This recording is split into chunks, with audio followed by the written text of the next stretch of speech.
Nós estamos vendo aí guerras civis prontas para estourar no mundo inteiro. Guerras civis programadas para estourarem quando o anticristo fizer isso.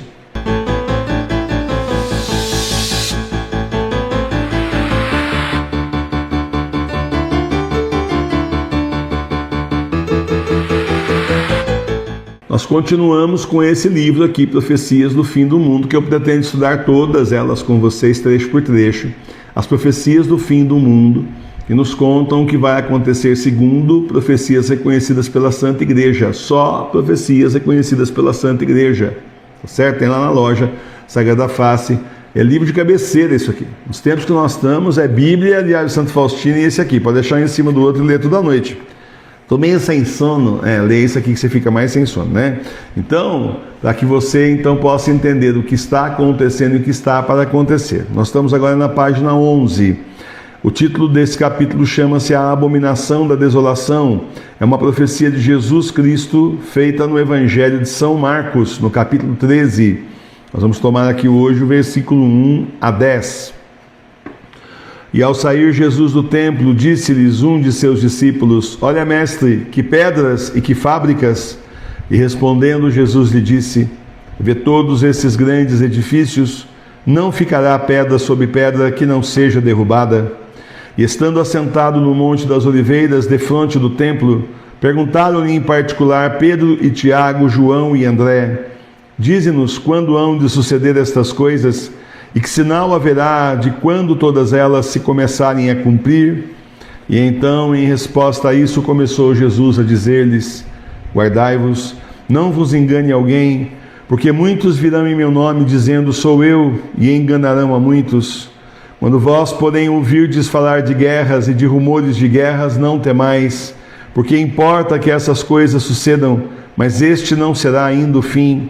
Porque se levantará nação contra nação e reino contra reino, e haverá terremotos por diversas partes e fomes.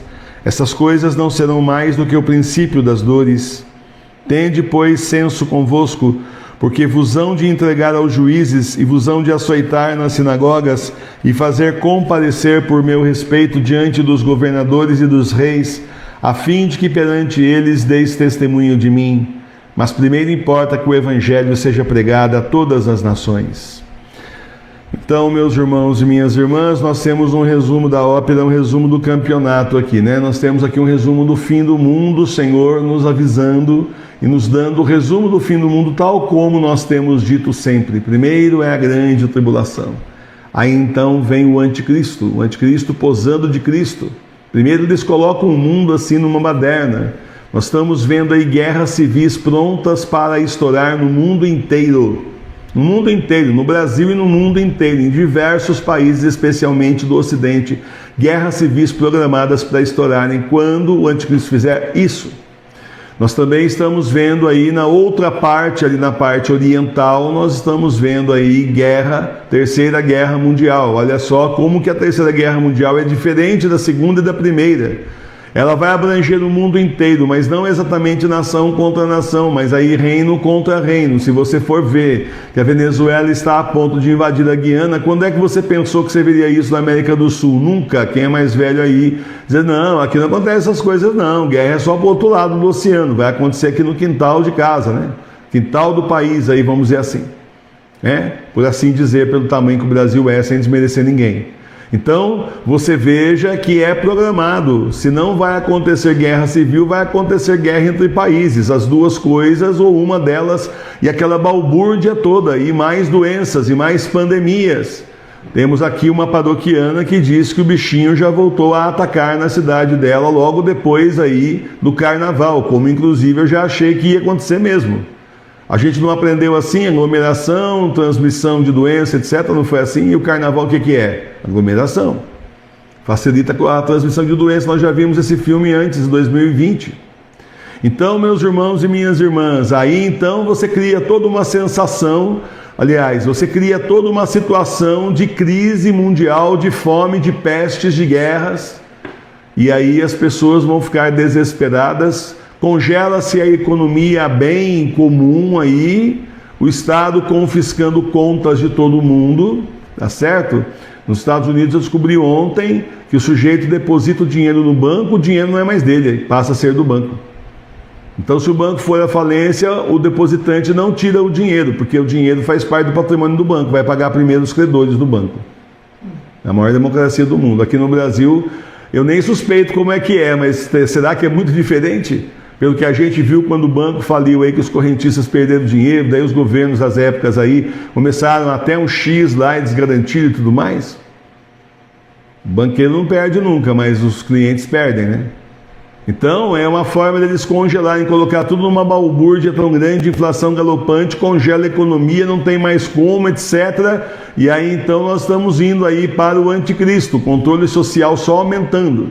Aí nós estamos indo para o anticristo que aparece como o salvador do mundo, né? Como se fosse o Cristo. A Jesus falando aqui, quando disserem que o Filho do Homem voltou, não vão atrás, porque vão enganar a muitos. Depois disso, então, de toda essa balbúrdia, vai a besta, a marca da besta. E quem não tiver a besta, ou melhor, quem não tiver a marca da besta, não compra e nem vende mais nada.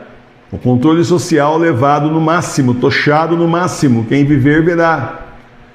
E depois disso, então, começa a grande perseguição àqueles que simplesmente não aceitarem a marca da besta. Nós. Certo? Aí eles acham que eles venceram, que eles estão por cima da carne seca, viu? Valeu a pena. 200, 300 anos de complô contra a humanidade, nós conseguimos. Aí vem o Senhor, 3 dias de escuridão e destrói tudo. A ira do Senhor caindo sobre a terra. E aí então 1/4 da população mundial sobe e o resto não. Então você pega uma cidade de 100 mil habitantes, sobe a 25 mil. Uma cidade de 100 mil habitantes torna-se uma cidade pequenininha de 25 mil. Uma cidade de 10 mil habitantes sobe a 2.500. A minha cidade não tem nem 4 mil, não sobe nem 1.000 pessoas. Se a gente mantiver essa média, porque tem hora que a gente olha e fala assim, cadê os 25%? Vão se converter ainda, calma. Tem que passar tudo isso, é o que o Senhor fala. É preciso que aconteça tudo isso. Essas coisas não serão mais que o princípio das dores, inclusive terremotos por diversas partes e fomes. É preciso que isso suceda, mas isso ainda não é o fim. Ainda não será o fim.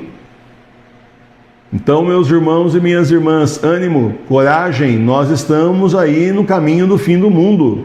Aí tem gente que ainda falou assim para mim, Jesus nunca falou que era fim do mundo, meu filho. Ele falou fim dos tempos. É porque a tua Bíblia está errada, você não compra a Bíblia certa, o que eu posso fazer, né? Se tivesse estudando a Bíblia original do século XVIII, você tinha entendido que é fim do mundo, que ele fala pelo menos 2 vezes. Tá bom? Melhor sorte na próxima vez que você comprar a Bíblia, compra a nossa. Porque Jesus fala fim do mundo, o indivíduo já vem e fala que Jesus nunca falou fim do mundo, mas está na Bíblia, está em latim lá, é só olhar. Então, meus irmãos e minhas irmãs, é preciso que nós nos preparemos e tenhamos muita fé, fortaleçamos a nossa fé.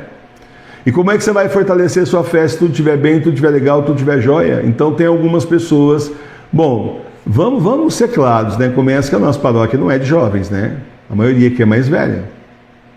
Sem excluir os jovens, de forma nenhuma, são todos bem-vindos, de forma nenhuma, mas eu estou falando uma realidade. A maioria das pessoas que assistem os vídeos nossos são pessoas aqui mais velhas. Um pouco antes de mim, na minha idade, um pouco depois de mim. Né? Então, é o pessoal da nossa faixa etária que assiste, a maioria. A nossa faixa etária já não é uma faixa etária que gosta de saúde 100%, 200%, 300%. Você sabe disso também. Depois dessas décadas de remédio, por aí vai, você não estava mesmo querendo ter 100% de saúde, né?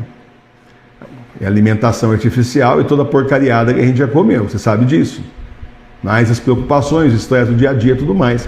Então, mas veja pelo lado bom, veja que o lado da doença tem um lado importante. Na doença você desmorona e você confia em Jesus. Na doença você desmorona, daí você confia em Cristo ou não. Se você não confia em Cristo, você simplesmente entra em pânico. Se você confia, você segura na mão de Deus e vai. Só que tem que confiar, mas confiar não é de uma hora para outra. Então quando você está mal lá, está com dor, está passando mal, está na cama lá, teve uma das nossas paroquianas falou, eu fiquei aqui, estou 5 dias já que eu não consigo nem assistir nada, porque dói os olhos quando eu olho no celular. Não tem problema não, minha filha, não precisa olhar nada não, fica ouvindo só, já tá bom. Fecha o olho e deixa o celular tocando, aí o professor Emílio falando 1h30.